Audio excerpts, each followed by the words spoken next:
Hey everybody, Thacia here with Legacy of Light in conjunction with Iyanla Wellness Center here in Menasha, Wisconsin, coming to you for one of my 365 days from my heart to yours. And today I'm going to read part of the chapter from One Day My Soul Just Opened Up by Iyanla Vanzant. And so she's talking today about non-judgment. So how to honor others with non-judgment. And usually she has like what she calls a working definition, so I just wanted to read that. The principle we are working with today is non-judgment. It is a state of mental and emotional openness and receptivity to new experiences and new interpretations of past experiences. Observation of people and or participation in events without imposing of a personal will, perceptions, or criticisms.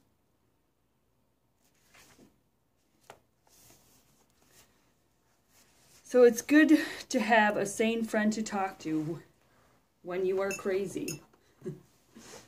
I had one. My friend made one statement. It was a simple statement that made no sense and so much sense at the same time. He gave me some insights and it helped me to release my children, myself, and every other person and condition in my life from the depth grip of judgment. The statement, there is no right, no wrong. There just is what is. Are you telling me that it's not wrong to kill, lie, and steal?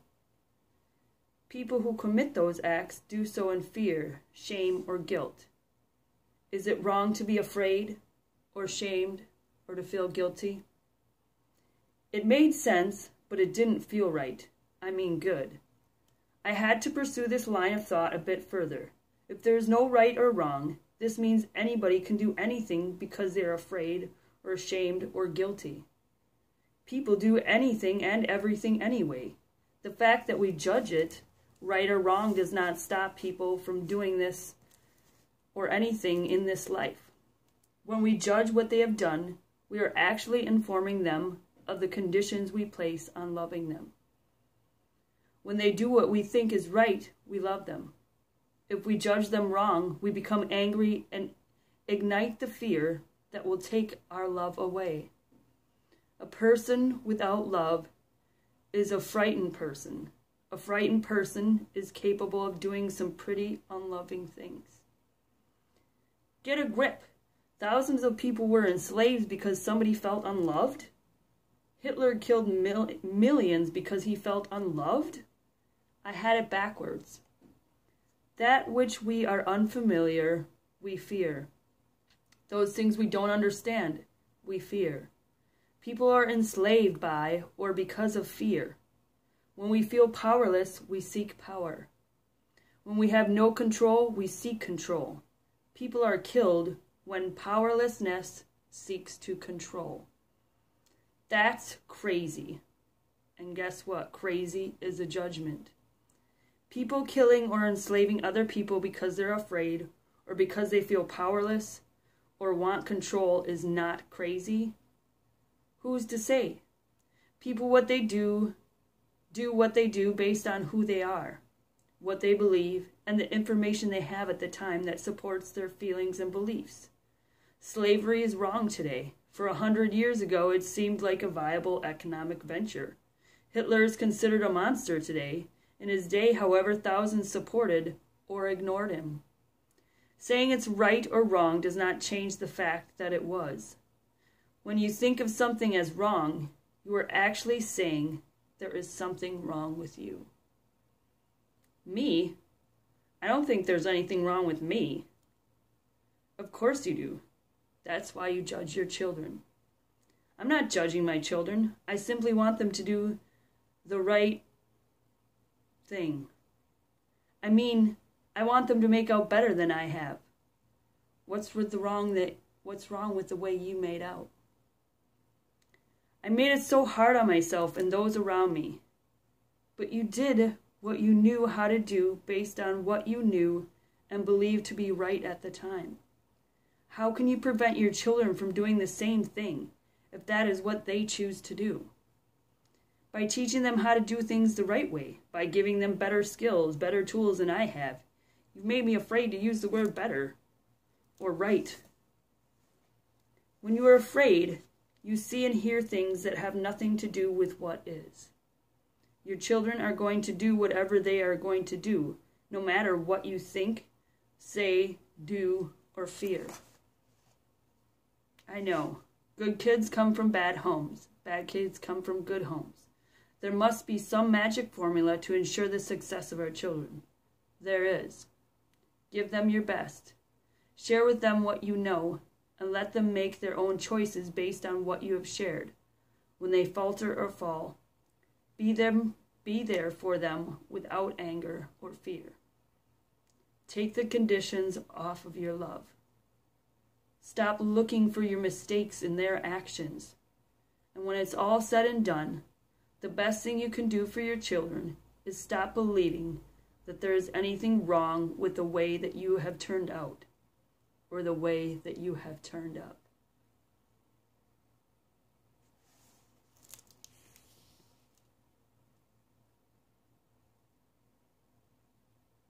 So a good thing for us all to do in every situation is to let go of our conditions and just accept things as they are. And accepting things doesn't mean that you're supporting the things that you deem as wrong or right. You're just allowing things to be as they are.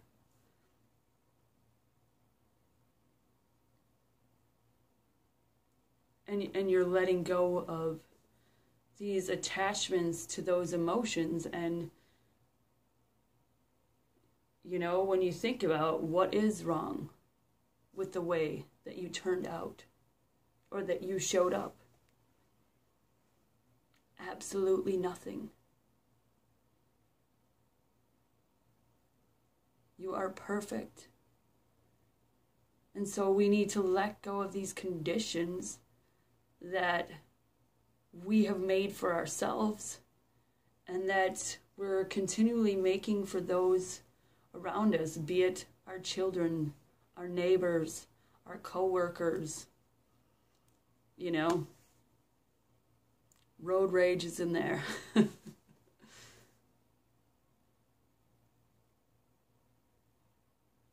But just letting things in your reality flow as they are. And when these things trigger you, it's not so that you can have judgment or, you know, even frustration, but these things are coming so you can look at them and look at that thing within yourself that you need to accept.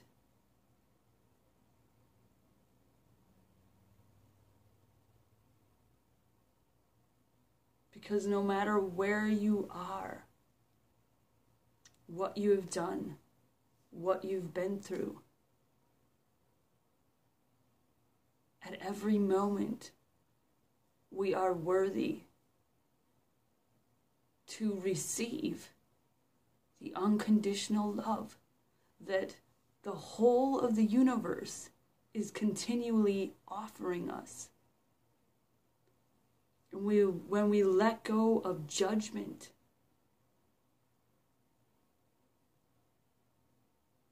and this attachment to these judgments,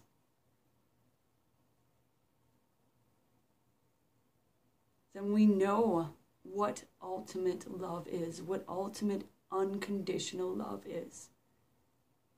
Because there is no condition that you have to be a certain way, or that somebody else has to be a certain way for you to love them, for you to love yourself. There are no conditions. And when we let go of the judgment, we let go to the possibilities of the gifts that the universe wants to bestow upon you. The gift of love, of joy, of peace. And Jesus talks about this peace that passes all understanding, because it comes to you in these moments.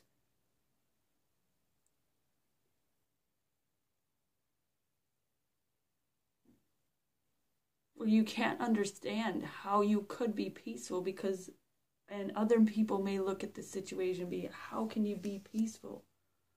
It's because you understand that you can let go of judgment and you can have that peace.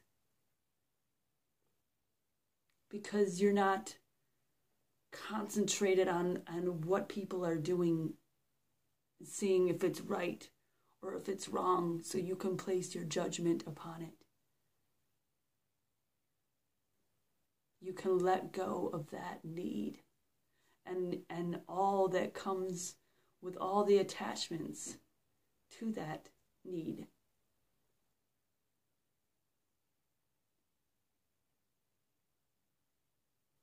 And to take it a step further, you can claim your willingness to let go of that need. And to let go of any need. But you can just say, I am willing to let go of my need for judgment.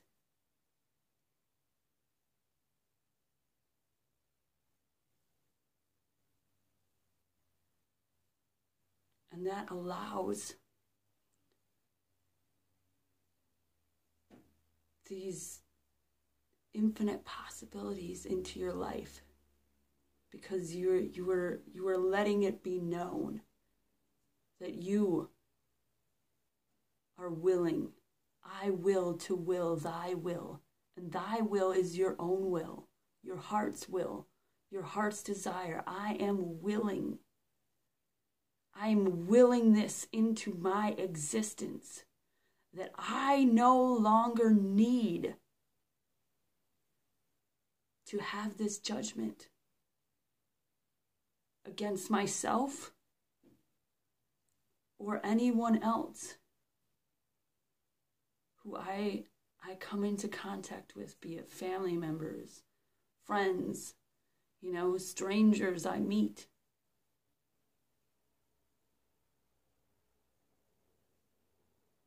I'm willing to let go of my need for judgment.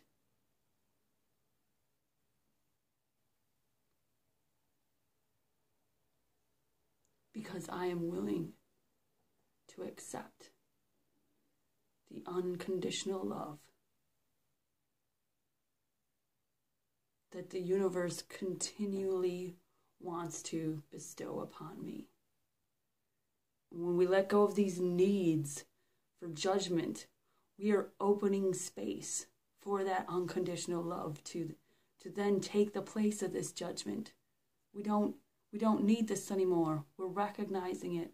We can love it, thank it, let it go. Let go of your attachments to those emotions and integrate that all into who you are. And you are creating this space for this love and this joy and this peace to then come into your life, because you're not holding on to these attachments.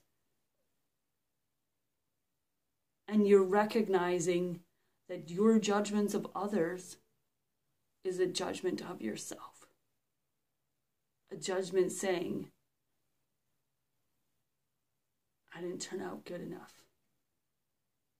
I'm not worthy enough. I'm not lovable enough. I'm not enough. I could have done better.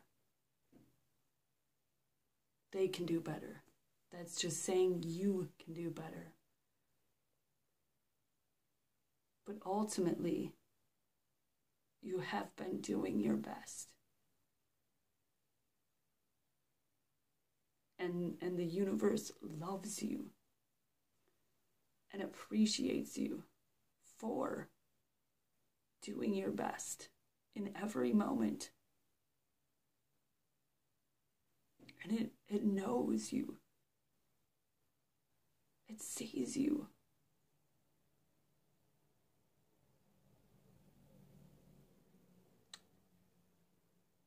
And it brings you this unconditional love. This peace that passes all understanding. And this joy.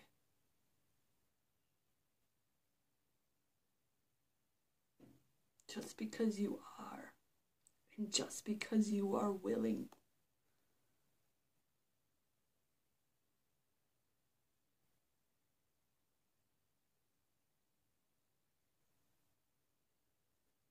And just because.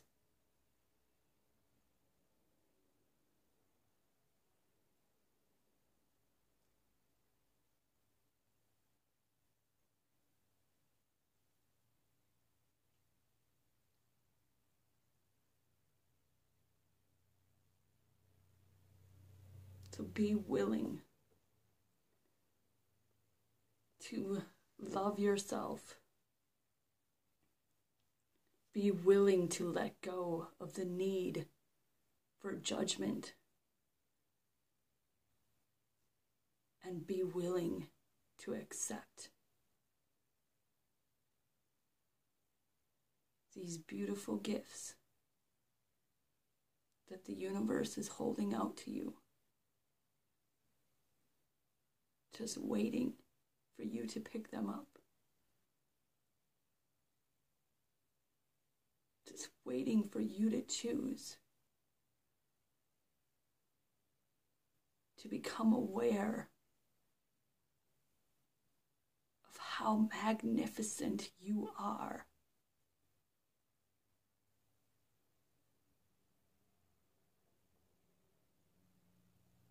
To know that always you are eternally adored and loved.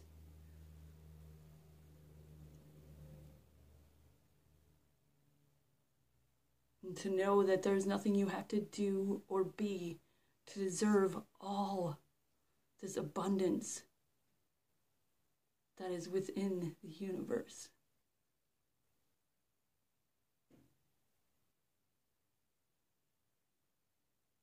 You just have to be you.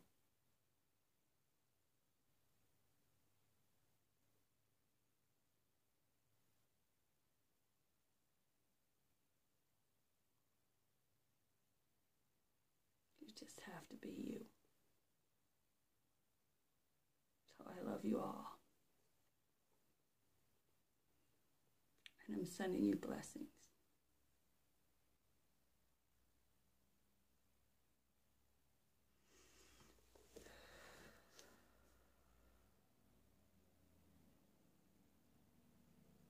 And truly, namaste.